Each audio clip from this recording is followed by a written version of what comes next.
Welcome to my first midterm prediction, so let's start.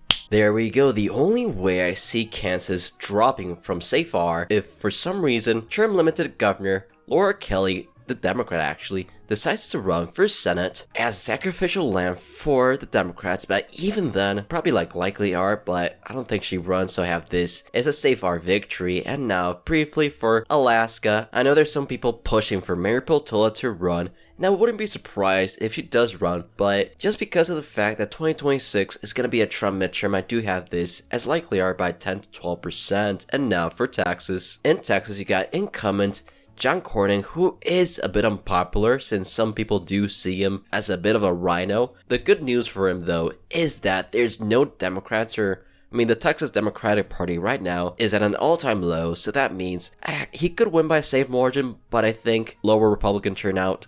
It's going to be a 10 to 12 victory percent win for him in Texas. Well, in Florida, you got Marco Rubio, who's likely to be Trump's new Secretary of State. Governor DeSantis will have to pick a new senator to fill until the 2026 election. There's a chance that he basically just picks himself, or not, he can't pick himself, but he puts like a DeSantis ally.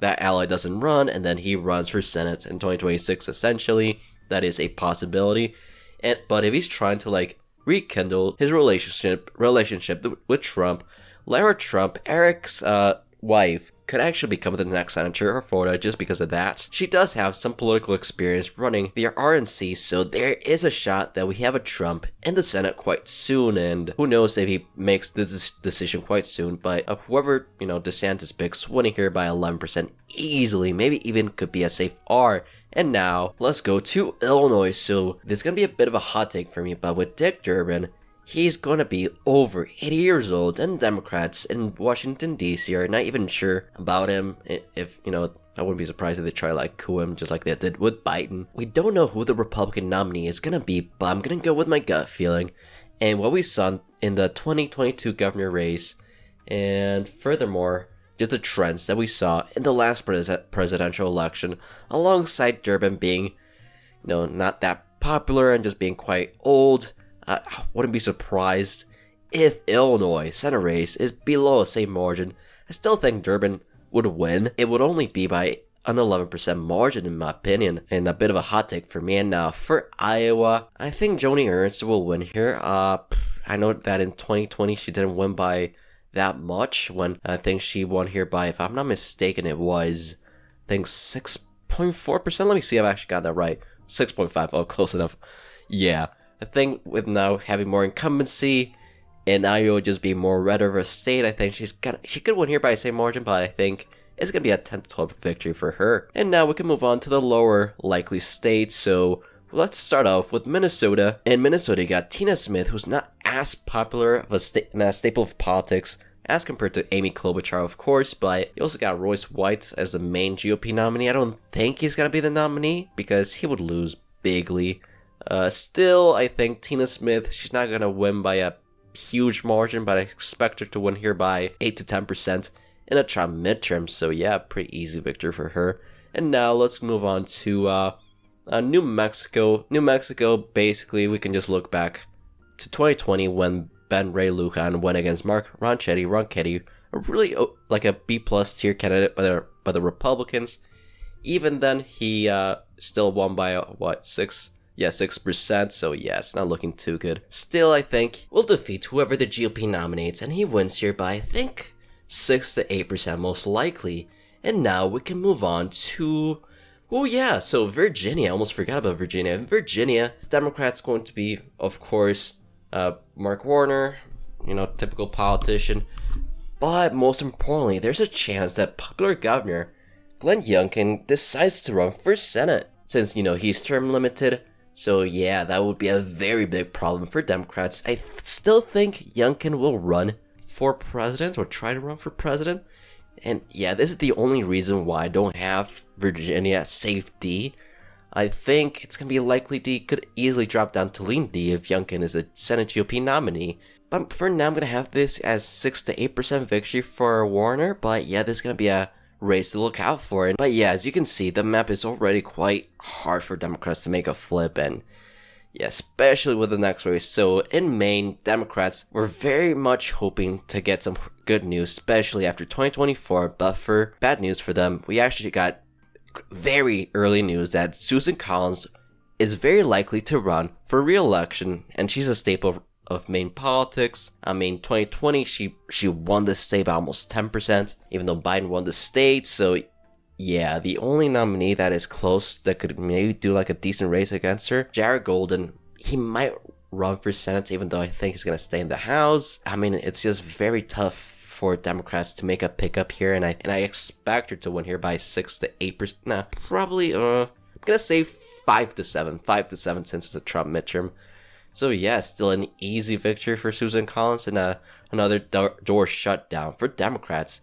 And that's it for the likely states, so we can move on to the lean states. So let's start off with New Hampshire. New Hampshire, usually I would have this race as either likely or safety for Shaheen, but here's the issue for Democrats. This is a race that they might have to defend quite a lot because Scott Brown, a Republican who is very good, he actually was the senator of Massachusetts. So he might want to become the senator of New Hampshire. He's physically center-right, very much a centrist in most ways. So that is what is needed for a Republican to have a decent shot in a state like New Hampshire. I think Shaheen will still win, but that's the issue. Scott Brown, if he's the nominee, would be a tough opponent for her, even in a Trump midterm. Still, I think she wins here by 3 to 5%. And now for the special race in Ohio. So Ohio, this race is to fulfill J.D. Vance's remaining Senate term. So first of all, we don't even have a senator. Mike DeWine, the governor, is going to pick a senator quite soon until, the next election, 2026. The main candidates, I should say the main one is actually Jane Timken, and she would be a decent nominee. But here's the issue for Republicans here is that Sherrod Brown, for some reason, he is open to running 2026, even though that would mean he would have to run yet again in 2028 and most likely lose. And still, Sherrod Brown actually wants to toss his hat into the ring. And even if he doesn't run, you got Tim Ryan, but he's not that good of a candidate. Sherrod Brown will be an A-tier candidate still. He does have a bit of a loser stigma, but it's a Trump midterm, so he does have a shot, especially against someone like Josh Mandel. I do believe, whoever DeWine picks is likely going to stay in the Senate, and it just depends who the Democrats nominate. Still, I do think that the state's politics are quite favorable for the Republicans, and I think that whoever the GOP nominates or whoever is in the Senate, they will win here by, I'm guessing, probably 2 to 4%, but we will see. And now we can move on to Michigan. In Michigan, Gary Peters, who in 2020, he barely won against John James. If I remember this vividly, he barely won at the end. And in 2026, with Trump not being on the ticket, first of all, second of all, I don't know who the GOP will nominate. Might be a good candidate, might be a bad candidate. And just the overall national environment by then makes me think he should win here by 2 to 4%. Mostly just because it's a Trump midterm, to be honest. But yeah, we can now move on to the tilt states. And now we can just talk about let's start out with Georgia. So Georgia, you got the future face of the Democratic Party, Jon Ossoff, trying to run for re-election. But the main issue for the Democrats really in this tough map is Brian Kemp might actually try to run for Senate and try to become Georgia's next senator. And Brian Kemp is by far one of the best nominees that the GOP could have nationwide. First of all, he's quite conservative, so a lot of people would like him just to run. He's also a bit anti-Trump in some ways by, the 2020 stuff he rejected. So he's basically in the Goldilocks zone of ideology for the GOP. And it's gonna be one of the closest races by far. The main issue for, I don't know who this benefits, but if this goes to a runoff, this could really, make it easier for Democrats to win, maybe easier for Republicans to win. Who knows? This is a new party system, so anything could happen.